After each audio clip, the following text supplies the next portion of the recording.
আচ্ছা, এই মোহাম্মদপুরের এই সমস্যাটা কি আজকে উদ্ভব হয়েছে? এটা দীর্ঘদিনের একটা পুঞ্জীভূত সমস্যা। ওই এলাকাতে এটা বলা যায় অপরাধ প্রবণ এলাকাতে পরিণত হয়েছে।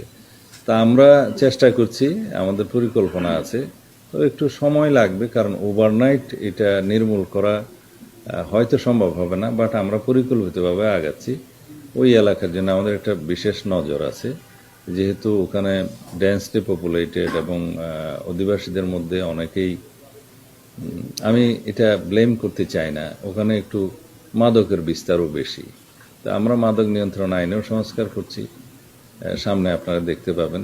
আর জুয়া, অনলাইন জুয়া, বেটিং এগুলোর জন্য আলাদা আইন নিয়ে আসছি, কারণ অভিযুক্তদের, অপরাধীদের ধরার পরে খুব বেশি দিন আটকে রাখা যাচ্ছে না ওই আইনের কারণে।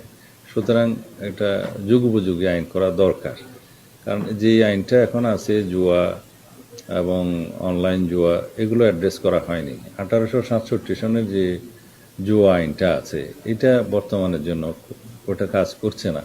তো এই আইনটা করার পরে আমরা উপযুক্ত আদালতের ইখতিয়ারও ওখানে নির্ণয় করব, এবং সেই হিসাবে আধুনিক প্রযুক্তির মাধ্যমে এগুলো অ্যাড্রেস করতে হবে।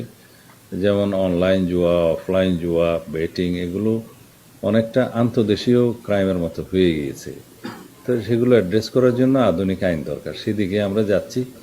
এই আগামী সেশনে পার্লামেন্টের সেই আইনটা উত্থাপন করার চেষ্টা করব। তারপরে আমরা অর্গানাইজড ওয়েতে এগুলো অ্যাড্রেস করবো ইনশাআল্লাহ। এই জুয়ার সাথে মাদকও জড়িত, এবং জুয়া এবং মাদকের সাথে অর্থ পাচারও জড়িত, মানি লন্ডারিংও জড়িত, এগুলো সব একসাথে করা হবে।